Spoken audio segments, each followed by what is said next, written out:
Some might say the best thing you can do in the morning after you wake up is to have a cup of coffee, have a healthy breakfast, brush your teeth, or take a shower. No, you watch an episode of Solo Leveling. Speaking of the speed of the episode, it's probably on the same level as clapping your hands after you just got out of bed. The episodes of Solo Leveling fly by so fast, man.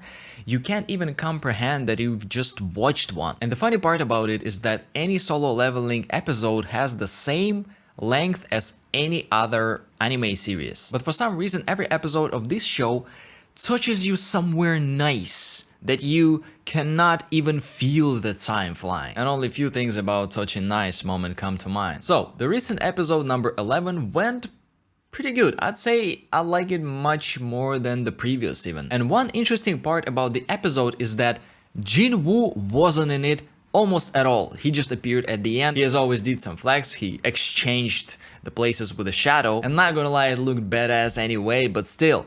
During the whole episode, all of the S rankers were just trying to eliminate the queen, but unlucky for them, there was this Ant King. Like, there is no regular S ranker who would be at least on the same level. He was toying with S rankers. He didn't care about any strength or healers. He was just going for the king. And that scene when he came to the cave after the Ant's queen elimination, he was holding this the hairy guy, man, like I'm struggling to remember any other name except Jinwoo and Cha maybe. So he grabbed this Jacob Black, Jacob Ginger, I don't know, by his neck, and he was asking him like, where's your king? You're just simple soldiers. It's not fair to just, eliminate soldiers. He was not feeling them. And oh, let me tell you, people are waiting on the next episode expecting it to be even better than this one because Jinwoo actually teleported to the island and the things are gonna start happening, and I'm telling you, you are right. When I was reading manhwa at this moment when Jinwoo went to the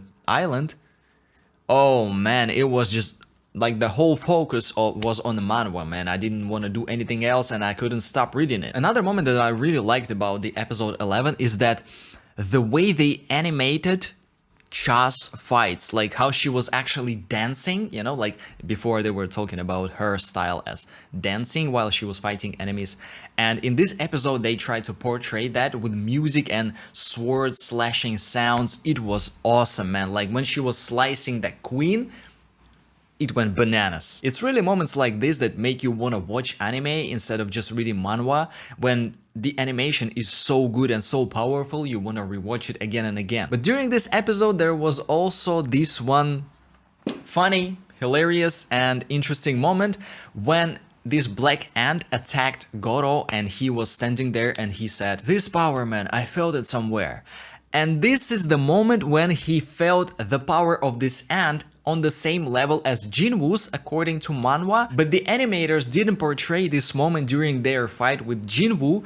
I don't know, maybe they felt like it wasn't necessary or it wasn't as important, but they didn't forget to implement this moment during the fight with Black Ant. And him saying that he felt this power somewhere else, meaning that he felt this power during the fight with Jinwoo, it's kind of out of the place because it wasn't showed in the anime. I personally found this moment a little bit funny because it's kind of like taken out of the context, and you may think and kind of like guess that he's talking about the moment of fight with Jinwoo, but it's not as clear as in manhwa because you can also assume that he was fighting somebody else. Another resemblance I found during watching this episode is with the game called Grounded, when you are basically fighting, all the insects because you are small enough to, for them to be big. And when all the S rankers went to the cave and they were attacking those ants, and that sound of them coming in and all the other sounds surrounding, during the animation, it really reminded me of going to those ants caves in Grounded where you're trying to loot those stones to improve your weapons. But in general, there is definitely some magic in Solo Leveling episodes because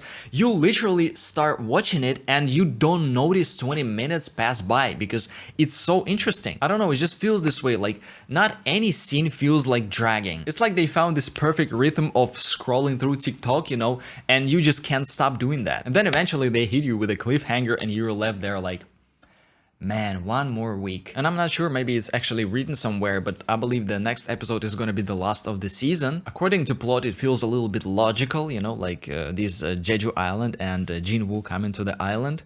and all that stuff, but still can't wait to turn my next 20 minutes of watching the next episode into one. I've seen people on the internet joking about the speed of episodes, and they're like, I'm gonna be planking next time I'm watching it so it lasts longer. That's probably something I'm gonna do as well. Anyways, that's all I really wanted to ramble about. Let me know your thoughts about the last episode and how did you feel about it. Don't forget to subscribe to the channel to not miss any other discussions of solo leveling or next show or next TV show. I like to watch stuff and I also like to discuss it. But yeah, that's really all I wanted to discuss for this video, so see you.